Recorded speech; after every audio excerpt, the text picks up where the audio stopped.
Banyak yang bertanya, Mbah Raden Asnawi itu punya kontribusi apa? Sehingga ini yang perlu kita sampaikan bahwa ternyata perlawanan beliau itu ada walaupun tidak secara perlawanan fisik tapi dalam bentuk simbolik salah satunya tadi. Termasuk perlawanan dengan menciptakan sholawat Asnawiyah. Makanya hal ini itulah yang harus kita sampaikan ke masyarakat, terutama masyarakat itu biar tahu.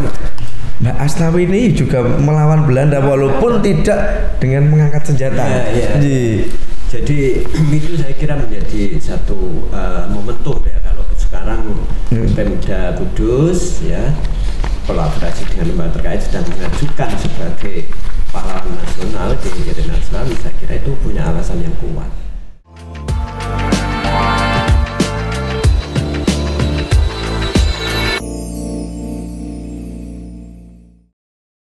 Assalamualaikum warahmatullahi wabarakatuh. Waalaikumsalam. Selamat pagi rekan-rekan, masih bersama saya Yusuf Istanto untuk siaran di Muria Podcast, Universitas Muria Kudus Official Podcast.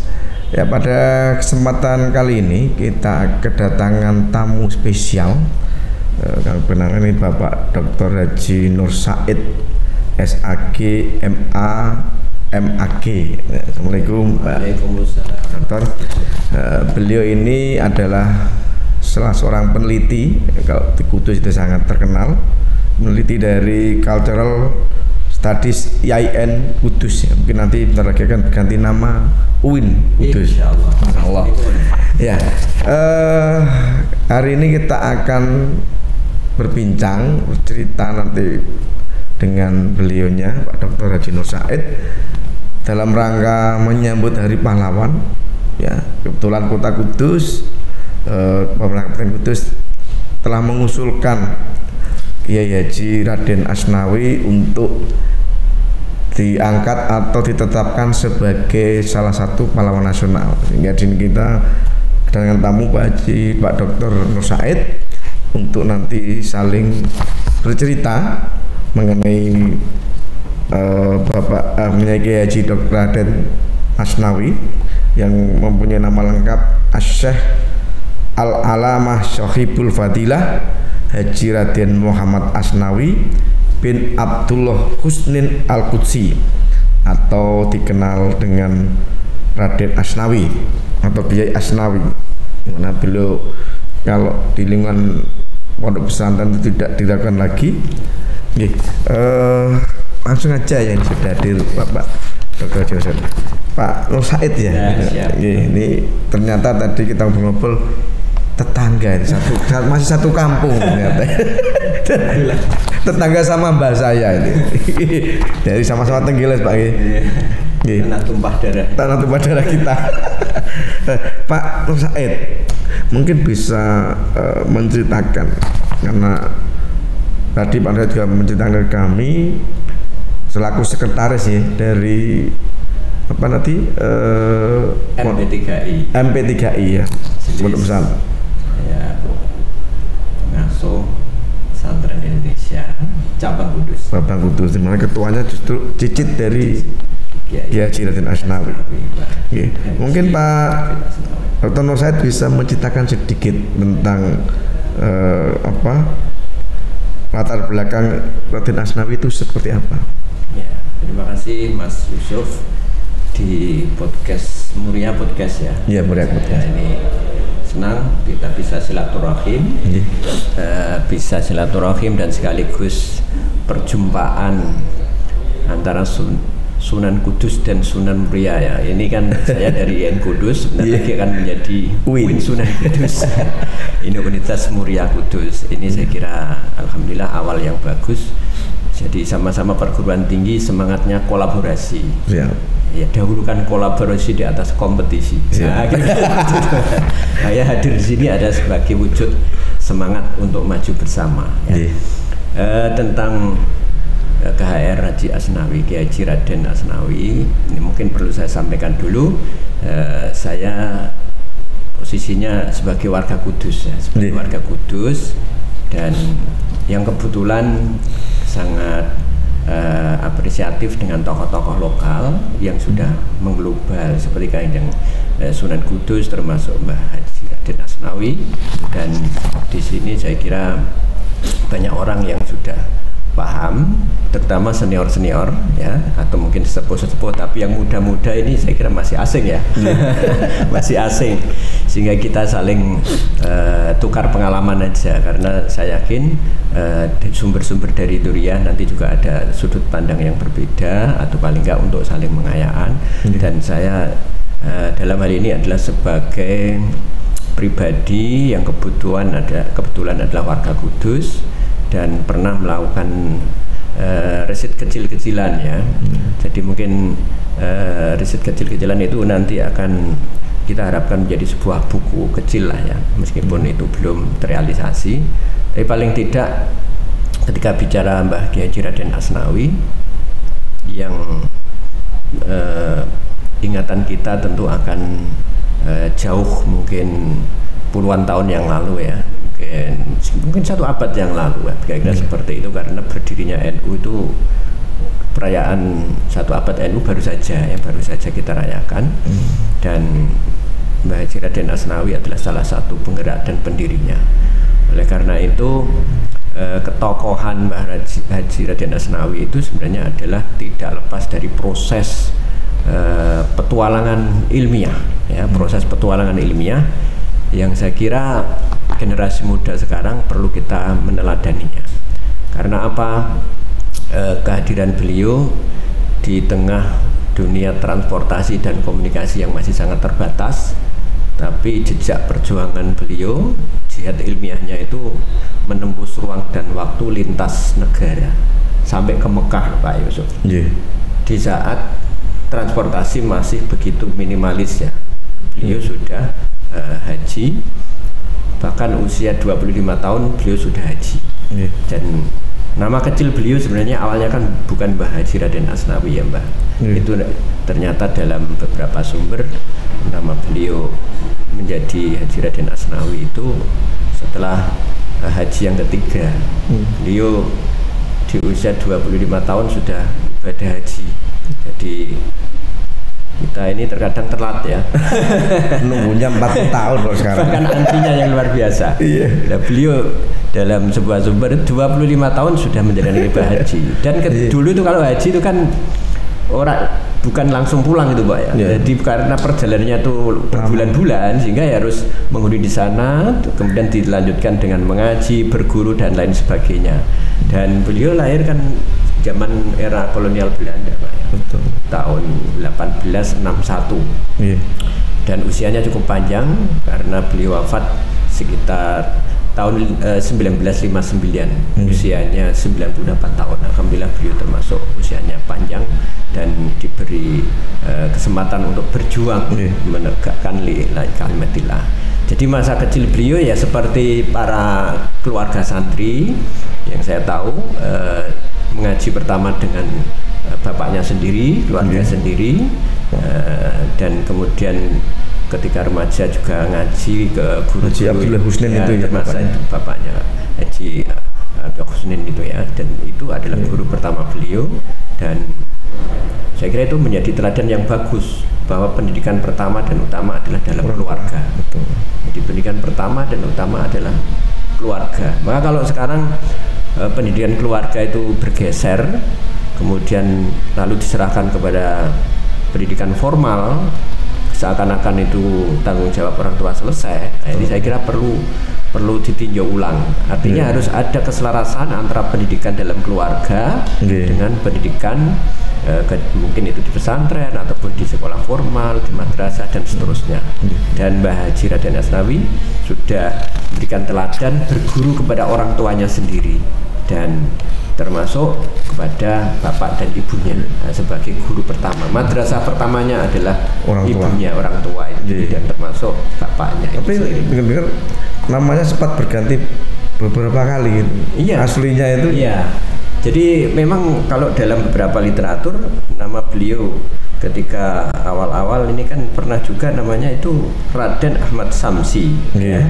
Itu Raden Ahmad Samsudin berarti nama-nama awal ya, sebelum menjadi masih kecil. Kemudian pernah juga berubah menjadi Raden Haji Ilyas. Nah, itu setelah haji itu ya, haji pertama ya, dan kemudian setelah haji ketiga itulah kemudian berubah menjadi Raden Asnawi. Dan tradisi mengganti nama ternyata memang itu terjadi dalam masyarakat Jawa, Pak. Jadi ketika haji terkadang ganti namanya itu di Mekah atau di Madinah gitu ya. Ketika haji itu mungkin tabarukan sebagai wujud berdoa supaya nanti ke depan itu menjadi pribadi yang sesuai nama yang diharapkan itu tadi. Nama adalah doa. Betul. Dan beberapa literatur juga mengatakan beliau itu ketika haji itu sempat, karena tidak langsung pulang tadi ya, berguru pada Syekh Nawawi Al-Bantani kalau termasuk Pak Kiai Raden Nawawi Al-Bantani, Kiai Soleh Darat juga, kemudian Ad-Dermasi, Mahfud Ad-Dermasi. Kiai Soleh Darat itu kan juga gurunya Mbah Hasyim Asy'ari, dan juga Mbah Hasyim Asy'ari itu pendiri Nahdlatul Ulama, dan juga berguru juga Mbah Raden Kiai Soleh Darat juga gurunya pendiri Muhammadiyah. Ahmad Dahlan, ya Ahmad Dahlan. Ahmad Dahlan. Dan Mbah Asnawi dalam beberapa literatur disebutkan juga berguru kepada Kiai Soleh Darat. Artinya tunggal guru ya. Jadi sanatnya keguruannya sama. Masuk sanatnya ketemu di sana. Kiai Soleh Darat yang sekarang makamnya di Semarang itu. Dan sekarang juga ada komunitas pencinta Kiai Soleh Darat kopi soda. Itu muhibinnya Kiai Soleh Darat sampai sekarang masih ada. Karena murid-muridnya juga hebat-hebat. Kalau aktivitas dari Kiai Haji Raden Asnawi sendiri itu seperti apa saat itu? Ketika masa kan sempat di Mekah itu. Ya, kalau di Mekah, kalau dari berbagai sumber ya memang setelah ibadah haji itu tradisi zaman dulu ketika selesai haji itu ya digunakan untuk mengaji kemudian berguru ya, dan sekaligus pergumulan gerakan juga ya. Jadi pergerakan. Jadi para orang-orang terdahulu yang haji itu paling tidak ada tiga hal yang beliau yang dilakukan. Ini pertama adalah kepentingan mengaji juga, nasrul ilmi ya, jadi orientasi ilmuwan, orientasi ilmu. Dan saya kira kayak gini tuh juga mengikuti teladan para wali ya. Kanjeng Sunan Kudus kan juga dikenal sebagai seorang wali yang waliul ilmi ya, jadi guru besarnya para wali ya. Jadi artinya salah satu teladan yang dalam silsilah konon Kanjeng Mbah Raden Asnawi juga keturunan Mbah Kanjeng Sunan Kudus. Dan Kanjeng Sunan Kudus juga pribadi sebagai seorang waliul ilmi, saudagar juga, sehingga Mbah Asnawi ketika di Mekah juga orientasi ilmunya sangat kuat, mengaji kepada guru-guru yang luar biasa di sana, dan juga silaturahim ya, mengaji, berguru, dan sekaligus informasinya dari masjid ke masjid sana ya. Iya, di masjid sana, gerakan-gerakan sosial keagamaan. Maka sangat tepat kalau beliau itu di samping dikenal sebagai pendiri ilmu juga penggerak. Jadi penggerak itu kan seorang, kalau dalam sekarang itu organizer, menggerakkan, agent of social change, agen perubahan. Dan itu dimulai sejak beliau di Mekah setelah haji. Sampai kemudian aktivitas ikut di Syarikat Islam itu. Termasuk secara organisasi juga di Mekah, terlibat di Syarikat Islam sejak di Mekah sampai kembali ke Indonesia. Di Kudus juga dipercaya sebagai semacam pembina atau penasihat lah ya, Syarikat Islam di Kudus setelah pulang haji itu. Artinya pribadi ulama yang kemudian aktif di organisasi itu kan tidak banyak ya. Betul. Karena memang varian ulama itu macam-macam. Rata-rata lebih konsen di pondoknya. Ada yang orientasi ilmu, jaga gawang keilmuan, itu juga penting. Saya kira memang harus berbagi tugas. Betul. Tapi juga ada yang orientasi ilmu dan sekaligus muharik ya, penggerak dalam sebuah organisasi, bahkan perintis dan sekaligus pendiri Nahdlatul Ulama juga. Itu kan kalau enggak penggerakan tidak akan terjadi. Menurut Pak Dr. saya sendiri, ketika PMK Kudus mengusulkan Kiai Haji Raden Asnawi menjadi pahlawan nasional, itu apakah mungkin karena tadi aktivitas beliau, bagaimana nilai kejuangan itu ditanamkan melalui pergerakan di masyarakat Islam dan di Nahdlatul Ulama saat itu. Ya, kebetulan saya pernah diskusi dengan beberapa teman yang menjelang pengusulan itu. Kemarin ada komunitas-komunitas diskusi juga kami selenggarakan di kampus INJU Kudus juga ketika Ramadan, beberapa kali pertemuan. Setelah itu juga ada kajian di pesantren peninggalan Mbak Asnawi Bendan, ya. Kita juga hadir, termasuk kita menghadirkan dari BRIN ya, dari BRIN, Badan Riset Inovasi Nasional itu dari BRIN, dan sampai pada sebuah titik sedikit kesimpulan bahwa Mbak Asnawi ini memang di samping seorang tokoh agama, ulama yang karismatik dan sekaligus pendiri Nahdlatul Ulama, ternyata memang konsistensi beliau untuk kemanusiaan itu tidak diragukan lagi. Jadi termasuk ya istilahnya memperjuangkan kemanusiaan itu kan juga termasuk ini melawan pada penjajahan, kolonialisme saat itu. Nah, jadi kolonialisme itu kan tidak sesuai dengan peri kemanusiaan dan tidak sesuai dengan peri keadilan. Maka Mbak Asnawi begitu frontal tidak menerima pola-pola kekuasaan power yang cenderung dehumanisasi gitu. Yang dilakukan perlawanan beliau yang bisa dilakukan sesuai dengan, kalau nggak bisa dilakukan dengan kekuasaan karena waktu itu Indonesia belum merdeka ya bagaimana dilakukan sebisa mungkin. Jadi kalau dalam sebuah paugeran hadis itu kan man ra'a minkum munkaran falyughayyir biyadihi dengan kekuasaan, fa illam yastati fa bilisani dengan lisan atau dengan ucapan atau dengan nasihat atau dengan saran, dengan mengkritik termasuk itu kan. Fa illam yastati fa biqalbina, mampu dengan hatinya tidak mau mengikuti kolaborasi dengan para kolonial itu. Jadi itu salah satu hadis yang bisa jadi dijadikan pegangan di dalam pergerakan. Jadi karena melawan dengan kekuasaan saat itu kan kita belum merdeka, jadi belum punya kekuasaan. Setidaknya beliau memiliki kemampuan untuk melakukan kritisisme ya. Maka salah satu kritisisme yang dilakukan oleh Mbak Asnawi adalah melakukan counter culture, jadi perlawanan kultural. Jadi segala sesuatu yang tasabuh dengan kolonial dilarang. Nah, termasuk pakai dasi, termasuk teknologi radio dan macam-macam itu ya, pokoknya yang tasabuh dengan yang kolonial waktu itu, bau-bau kolonial itu dilawan dan ditentang. Dan itu bukan berarti menolak pembaruan ya, tapi karena saat itu memang kolonial atau Belanda itu cenderung kita bisa melawannya adalah melawan secara simbolik. Akhirnya semua itu mereka tidak mau, mereka tetap memakai identitas busananya sendiri, pakai sarung gitu. Beliau kan pakai khas surjan beliau dan khas Jawa Islam itu ya, itu, dengan surban yang khas Islam Jawanya juga. Itu menunjukkan adalah satu bentuk perlawanan.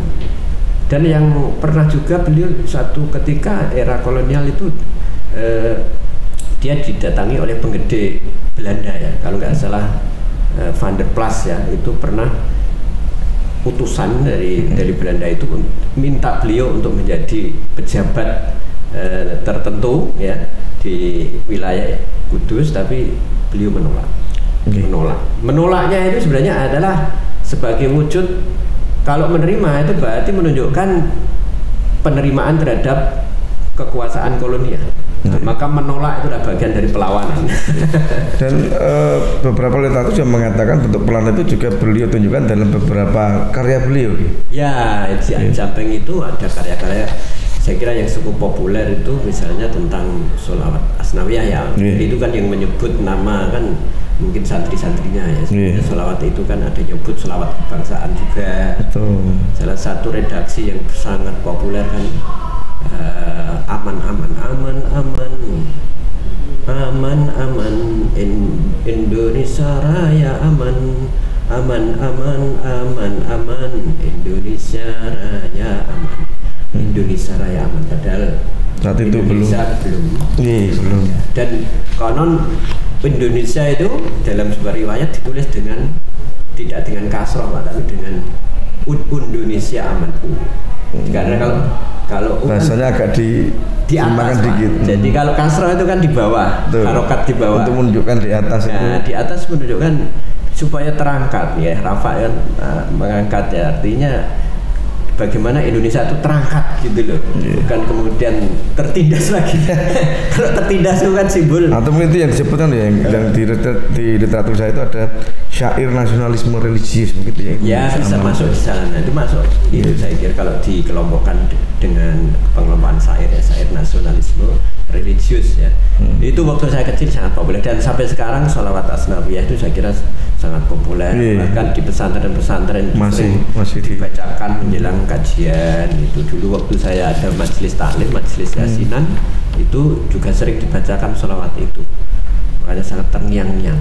Dan yang menarik Pak Yusuf, kenapa Mbak Asnawi menulis nasionalisme, cinta Indonesia, doa supaya Indonesia aman itu dengan sholawat, dengan syair? Karena Mbah Sunan Asnawi, Raden Asnawi itu dilihat dari perspektif sosiologis kebudayaan, berarti itu adalah bagian dari strategi kebudayaan. Jadi menyampaikan pesan tapi dengan kesadaran budaya, di mana budaya itu seneng sholawatan, seneng siiran. Dan zaman karena orang Jawa dulu kan sukanya model siir kan. Jadi dan seperti Kanjeng Sunan Kudus juga seperti itu, menyampaikan pesan-pesan itu dengan kebudayaan khas, di mana ketika saat itu muncul misalnya melarang menyembelih sapi, itu kan bagian dari kesadaran budaya itu. Yang kesadaran itu awalnya adalah memang kultur yang kuat saat itu, Hindu gitu misalnya. Nah ketika Mbah Raden Asnawi, ketika Mbah Raden Sugeng ya, saat itu siiran itu sangat populer, disenangi oleh masyarakat Islam pesisiran, sholawatan, siiran, sehingga ketika siiran itu secara tidak langsung dengan menembangkan tadi sholawat asnawi ya, ada internalisasi nilai gitu. Karena yang diucapkan itu menjadi doa, aman aman aman aman Indonesia Raya aman, itu kata-kata adalah doa.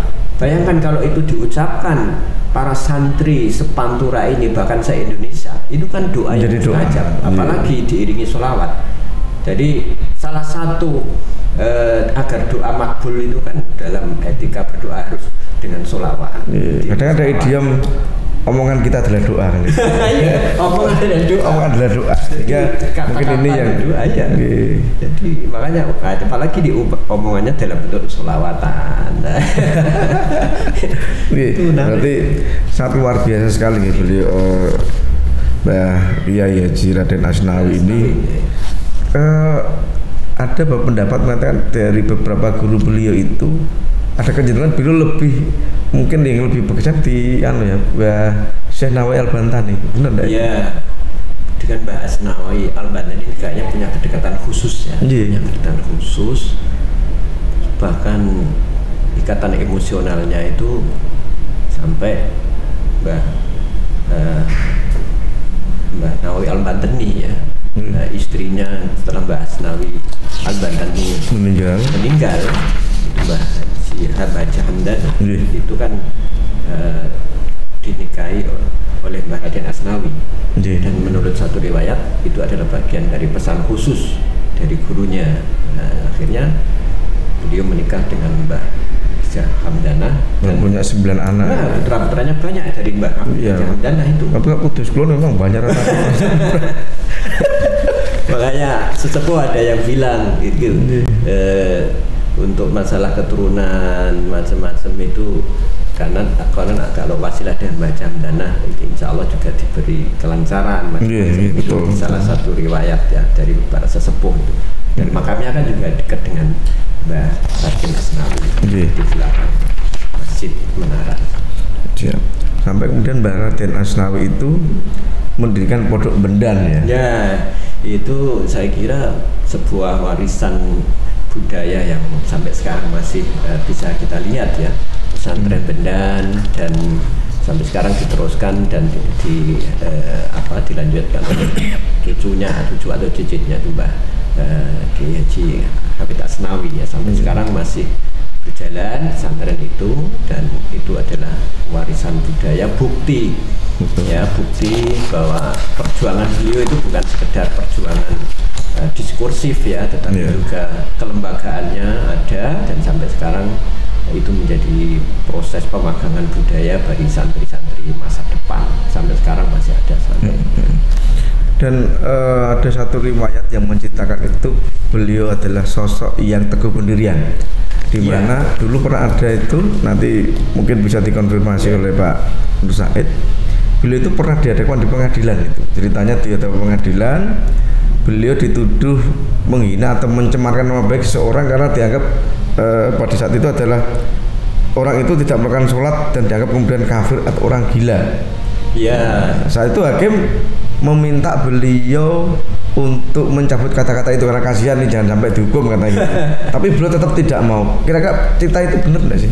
Nah, kalau benar keteguhan beliau itu perlu validasi ya, karena itu kan data sejarah. Tapi yang jelas memang ketika era 1918 itu kan pernah ada juga huru hara ya, Kudus. Huru hara itu yang kelama kelenteng itu.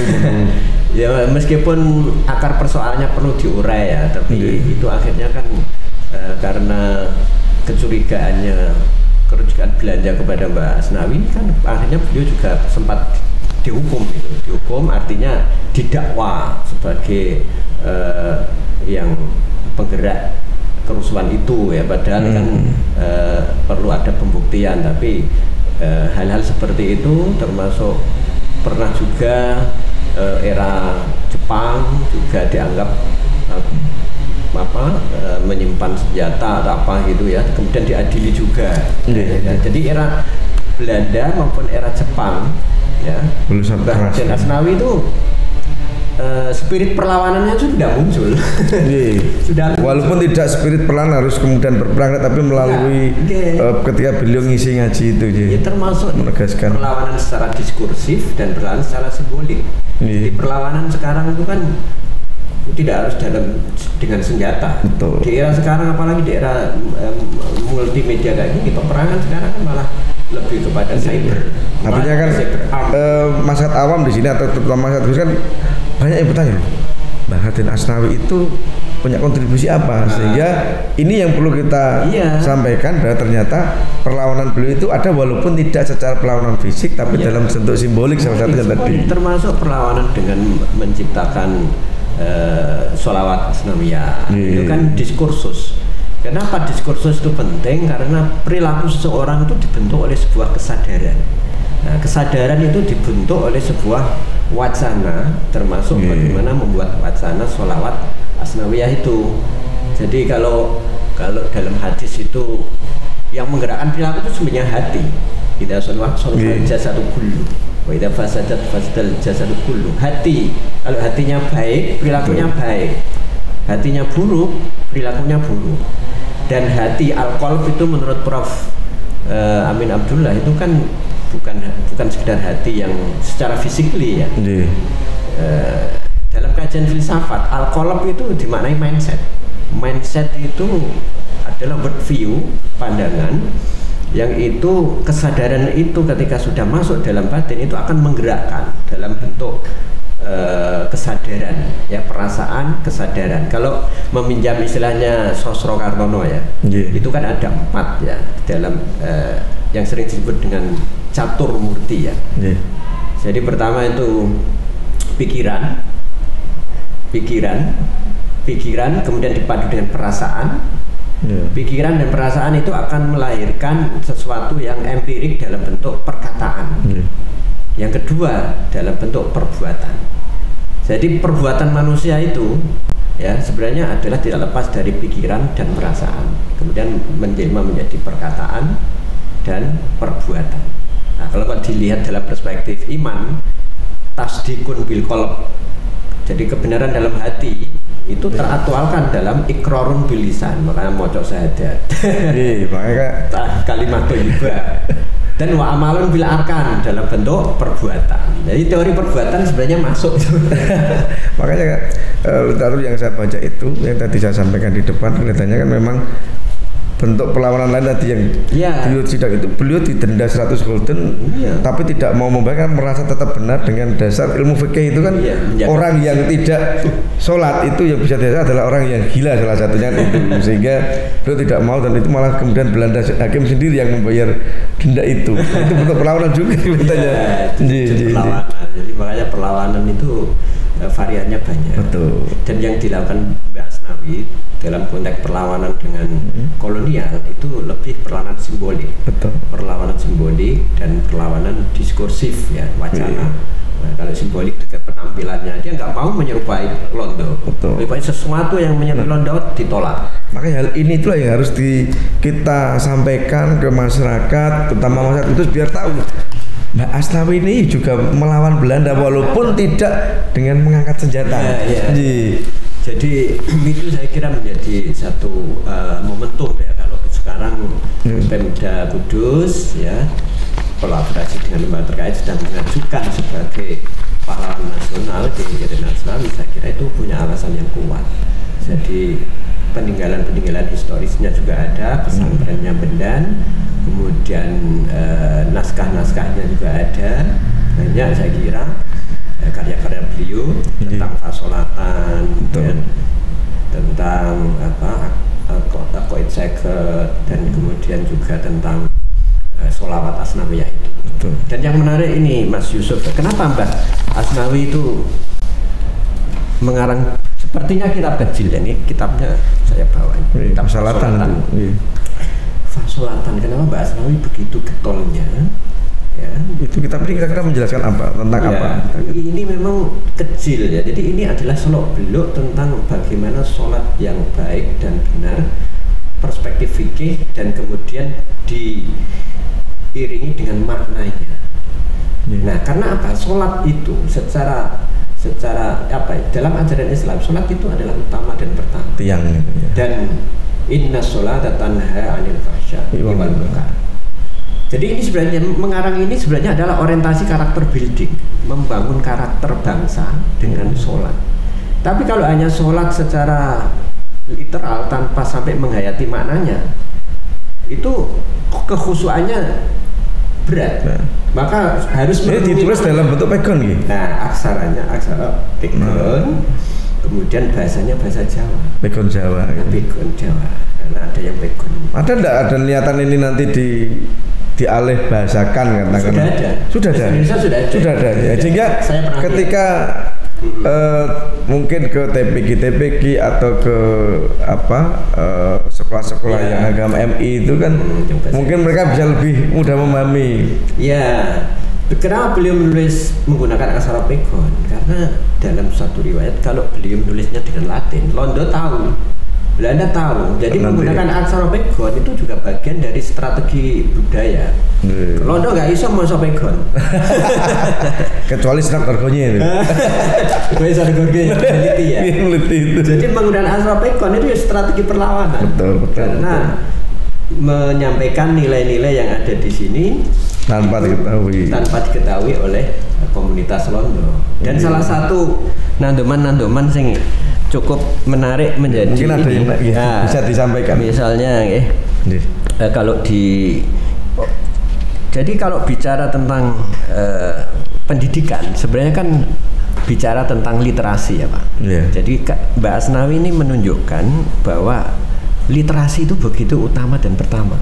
Jangan eman-eman beli buku, beli kitab, karena itu adalah jalan kebaikan ketika beli untuk maksiat. Dalam nandomannya beliau menyampaikan ikilah kitab ojo do mamang.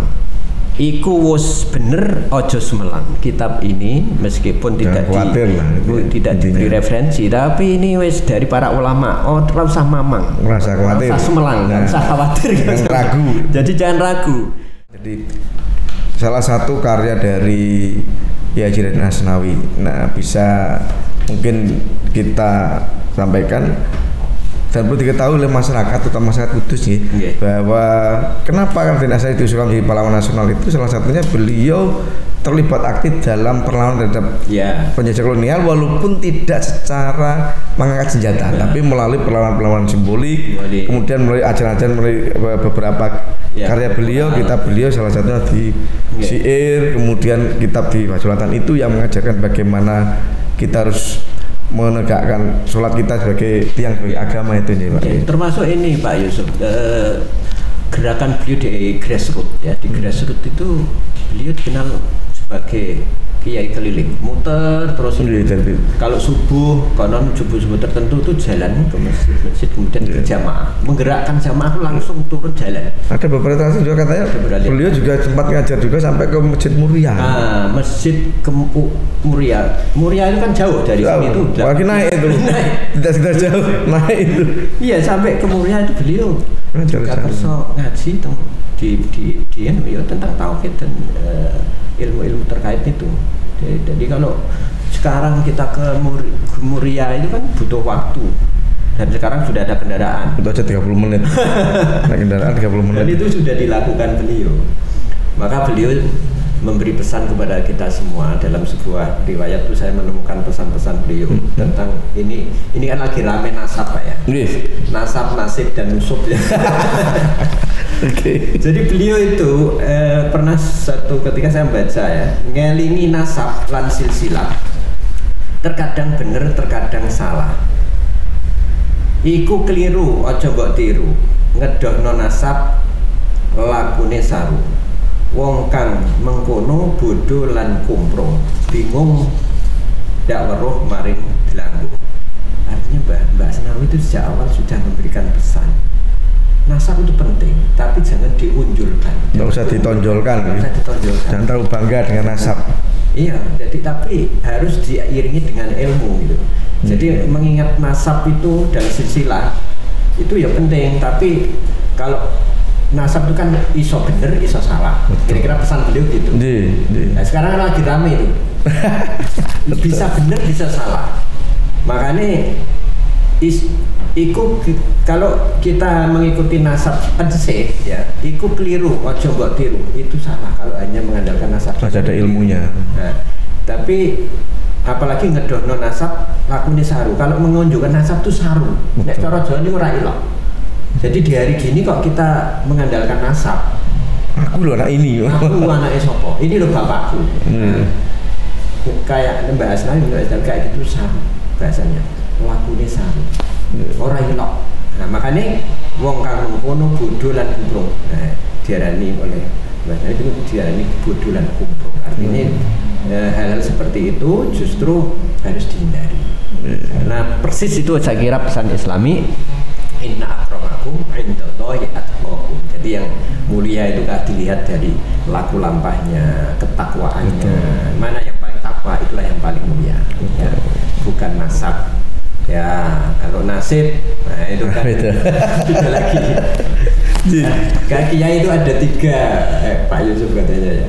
Kiai nasab itu karena keturunan kiai. Kiai nasib itu ya nasib yang membawa nasib ya mungkin bisa jadi tiba-tiba punya kesempatan punya pesantren jadi kiai, itu kan nasib ya. Karena posisinya dekat dengan sebuah pesantren tertentu. Nusuk tidak dimantune kiai kan nusuk. Ini guyon ya. Jadi nasab itu ya. Jadi artinya nasib nusuk. Nasab bukan nusuk. Tapi jangan itu satu-satunya. Nah ini karena ada satu elemen penting yaitu ilmu dan takwa itu tadi. Betul. Mungkin terakhir yang bisa disampaikan oleh Pak Dr. Said terkait dengan tadi kan sempat bercerita kalau sering kemarin juga ada beberapa diskusi terkait dengan pengusulan. Sampai saat ini setahu Pak Dr. Said itu satu ya terkait dengan usulan itu sejauh mana, kemudian mungkin pesan dari Pak Dr. Nur Said terhadap masyarakat secara awam atau anak muda terkait dengan keteladanan dari Mbah Raden Asnawi itu seperti apa? Ya, secara pasti sampai mana saya memang belum tahu, Pak, tapi menurut informasi dari itu dia ya, Ketua MP3 itu adalah Romo Yai Hafidz Asnawi, dan saya sekretarisnya sering cerita juga. Yang jelas pengajuan itu sudah jalan dilakukan, sudah tahap review juga. Mungkin tinggal eksekusi barangkali. Baru tinggal dari presiden taken itu ya. Moga-moga sebelum presiden ganti sudah taken ya. November itu, paling Oktober lah. Itu ya. Dan alhamdulillah semua mendukung guys, dari Pemda, kemudian ormas, masyarakat, IAIN dan UMK juga sudah memberikan suatu dukungan ya. Sudah itu. Jadi aman itu. Siap. Dan saya kira pesan pentingnya adalah kalau kita tidak bisa seperti beliau 100%, minimal menyerupai beliau, tasabuh ya. Jadi kalau kita tasabuh itu kan, tasabuh bisa mengikuti ilmunya, gerakannya. Beliau yang anti kolonialisme, yang beliau yang pro kepada kemerdekaan, beliau yang cinta kepada tanah air ya, termasuk mendoakan Indonesia aman, Indonesia raya aman. Itu kita ikuti. Ya, saya kira tasabuh itu adalah sebagai wujud mengikuti orang baik, insya Allah menjadi pribadi yang baik. Minas solihin, amin Allahumma amin. Kira seperti itu. Terima kasih Pak Dr. Haji Nur Said atas kehadirannya. Sebenarnya waktunya juga tidak cukup nih. Kalau kita bicara Raden Asnawi aja mungkin 1 hari nggak akan selesai ya, karena begitu banyak sisi beliau.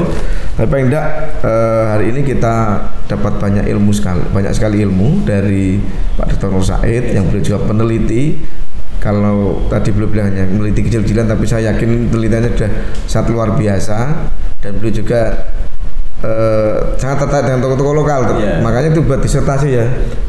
Disertasinya terkait dengan filsafat dari Raden Sosrokartono, itu sarjana pertama Indonesia itu. Mungkin lain kali kita akan lakukan kita bahas tentang Raden Sosrokartono, karena tahu betul beliau itu ahli filsafat, dan di makam beliau itu saya pernah sering ke sana dulu, itu banyak sekali buku-buku tentang bagaimana pendidikan, filsafat, agama, itu banyak sekali di makam. Dan yang ada perpustakaannya makam yang ada perpustakaan itu hanya di makam Raden Sosrokartono. Rekan-rekan pemirsa semua, demikianlah dialog kita pada kesempatan hari ini tentang temanya adalah Kiai Haji Raden Asnawi, diusulkan untuk menjadi pahlawan nasional. Dan terima kasih atas perhatiannya, terima kasih atas perhatiannya Pak Dr. Haji Nur Said. Semoga dapat bermanfaat kita semua. Kami akhiri. Assalamualaikum warahmatullahi wabarakatuh. Waalaikumsalam warahmatullahi wabarakatuh.